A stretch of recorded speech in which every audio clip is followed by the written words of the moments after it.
Two children walked into thin air and never came back. No witnesses, no footprints, no ransom note, just silence. On May 2nd, 2025, 6-year-old Lilly Sullivan and her 4-year-old brother Jack vanished from their Nova Scotia home in the middle of the day. Within minutes, the house was empty. Within hours, the entire community was searching. And within days, investigators admitted they had no answers. How do two kids disappear in 2025? An age of cameras, satellites, and non-stop surveillance, without leaving a single trace. Was it a stranger, a cover-up, or something far more disturbing? Tonight on the Missing Records, we open the case files the world was never supposed to see, and ask the question haunting Canada. What happened to Lilly and Jack Sullivan? Act 1. The day of the disappearance. May 2nd, 2025 began like any other day in the Sullivan household. The family lived in a modest home on the edge of a quiet rural community in Nova Scotia. Neighbors described them as private but kind. Lilly, the oldest child, was lively, curious, and full of questions about the world. Jack, just 4, was more reserved, often holding tightly to his sister's hand when strangers came by. That morning, everything seemed ordinary. The parents recalled the children playing in the living room around 10 a.m. Their mother stepped into the kitchen to prepare snacks. It couldn't have been more than 15 minutes, but when she returned, the children were gone. At first, the parents assumed Lilly and Jack had wandered into the yard. The property was surrounded by open fields and woods, and the children often played outside. But after a frantic search that turned up nothing, panic set in. By noon, the Royal Canadian Mounted Police had been called. By evening, the story of 2 missing siblings was making headlines across Canada. But the details that emerged in the first 24 hours were chilling. There were no signs of forced entry, no broken windows, no muddy footprints near the door, nothing to suggest the children had simply run away. It was as if they had been lifted out of existence. Act 2. The search. Lilly and Jack quickly became one of the largest in Nova Scotia's history. Volunteers flooded in from neighboring towns. Police set up roadblocks. Helicopters scanned the forests. Drones hovered over lakes and rivers. Canine units swept the property, hoping to catch even the faintest scent. But within 48 hours, investigators admitted something strange. The dogs couldn't follow a consistent trail. Every time the animals were brought near the house, they circled aimlessly before losing the scent altogether. It was as though the children had never left. By the end of the week, more than 200 officers and volunteers had combed through fields, barns, abandoned cabins, and endless stretches of forest. And yet, the results were always the same.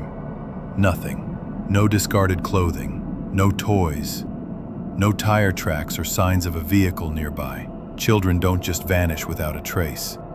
And yet here, they had. The police began questioning neighbors, friends, and family members. Rumors spread quickly. Some whispered that the parents had staged the disappearance. Others spoke of a stranger in a white truck seen driving slowly past the Sullivan property in the days before. But, without hard evidence, these remained only theories. Act 3.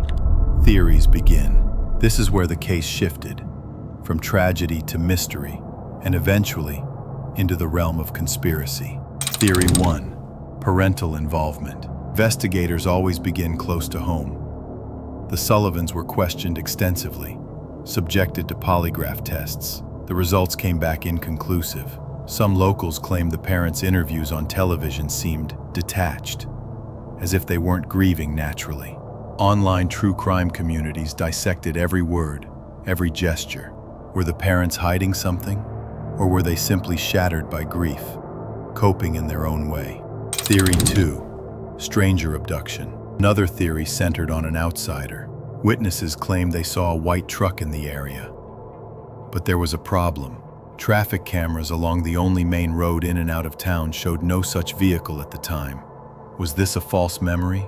Or could the truck have belonged to someone with the ability to avoid detection? Theory 3. Organized trafficking. Some online forums suggested the children were victims of an organized trafficking ring. The lack of evidence, they argued, pointed not to amateurs, but professionals, people who knew how to erase their tracks completely.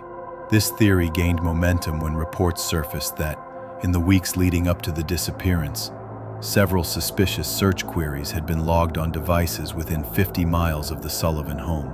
Phrases like, "how to move children quietly," and "Nova Scotia backroads not monitored." Theory 4, government connection. And then came the darkest theory of all. Leaked reports revealed that certain case files were sealed almost immediately after the investigation began. Why would the government restrict access to information in a missing child case unless there was something they didn't want the public to see? Some conspiracy theorists connected the case to MK Ultra-style experiments, suggesting the children may have been abducted for secret program. Others linked it to a string of unsolved child disappearances across Canada, pointing out eerie similarities in location, method, and lack of evidence. Act 4. The chilling silence. Weeks turned into months. Hope began to fade. The media, which had once covered the story nonstop, moved on to other headlines. But in the community, the case remained raw. Posters of Lilly and Jack stared out from storefronts and telephone poles, their innocent faces a constant reminder of unanswered questions. The official investigation slowed, leads dried up. The parents withdrew from the public eye, and whispers of a cover-up grew louder. Some believed the children were taken by someone with power, someone who could shut down investigations, seal files, and erase evidence. Others clung to the hope that Lilly and Jack were still alive, hidden somewhere, waiting to be found. And a few spoke in hushed tones of something supernatural, that the children had been taken, not by humans, but by something far beyond comprehension. Act 5. Conspiracy angles.